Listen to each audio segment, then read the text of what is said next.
There was a small town hidden in a valley surrounded by steep mountains and green fields. Life in the town was like living in another world, a world of laughter, song, and joy. Men joked as they worked. Women sang as they did chores. And as for the children, the streets were filled with the sounds of their play, from morning till night. But what made this town very special were the flowers. The blooms grew wild in the fertile soil of the valley, exploding in different colors. There were loud red poppies, hardy, pink dog roses, dainty, white lilies, and cheerful, yellow sunflowers. But most of all, there was an endless carpet of large bluebell flowers. From a distance, they glistened in the grass like stars that had fallen out of the sky. These flowers had one caretaker, an aged woman, mother of two well-known industrialists, and her name was Rehana. In the mornings, before the sun was up, she watered them. In the afternoons, she whispered stories to them. And at night, before she went to bed, she wished them sweet dreams.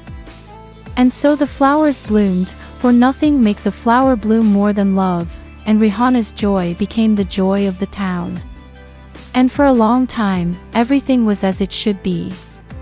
But then came a time of political turmoil in the country. Rehana's two sons and a large majority of town folk had a tilt towards a popular political party, and this tilt invited the wrath of dark forces.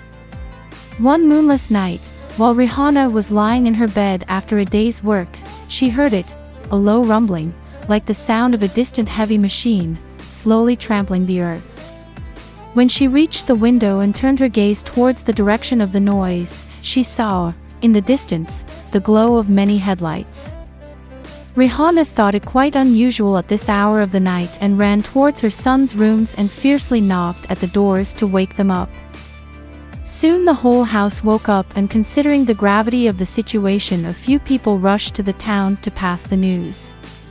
From that moment, things started to change.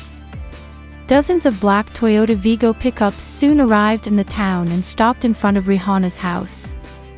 Uniformed men got down from the vehicles and broke into the house. Without any provocation, they started smashing the household items with heavy clubs and butts of the rifles. Glass doors, furniture, ACs, shelves, curtains, nothing escaped the blows and lay scattered on the tiled floors. Female members of the family, including Rehana and her grandchildren, were locked in a room, and both of her sons were pushed into a black pickup truck. Every house in the town that stood by Rehana's family received the same treatment. A group of men came out to protest the midnight raid on their peaceful life, and they were huddled in the black and brown pickups and drove to unknown destinations. The sound of wailing sirens pierced through the night as the party departed, leaving behind destruction and fear that hung heavy in the air like a suffocating smog. Families were torn apart, leaving the town folk in mourning for the devastation of their once peaceful life. Bluebell flowers that once cherished symbols of peace and innocence were now trampled under the heavy tires of black and brown vehicles that roared through the streets and green fields. In the morning, Rehana was appalled to see the crumpled and bedraggled bluebells everywhere in the town. There was no more laughter in the village now, no more time for singing or dancing or playing in the streets. Town folk rushed here and there, making preparations for their escape to other towns where their relative lived. Everyone was in awe and wondered how their security forces meant for their security could inflict havoc on them. Rehana, despite her age, stood tall and resolved to fight the injustice and heavy-handedness of state agencies based on political affiliations.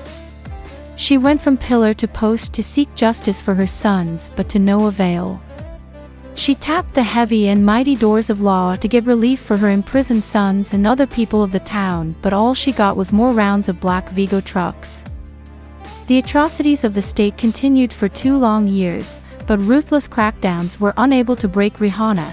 Instead, she emerged as a symbol of resistance, and so were her bluebells. Despite many odds, Rehana filed her nomination papers for the National Assembly and invited the fury of the powerful elite again. She was dragged mercilessly by the hair, her house ransacked, got life-threatening messages, her sons' factories looted and sealed, but Rehana did not budge.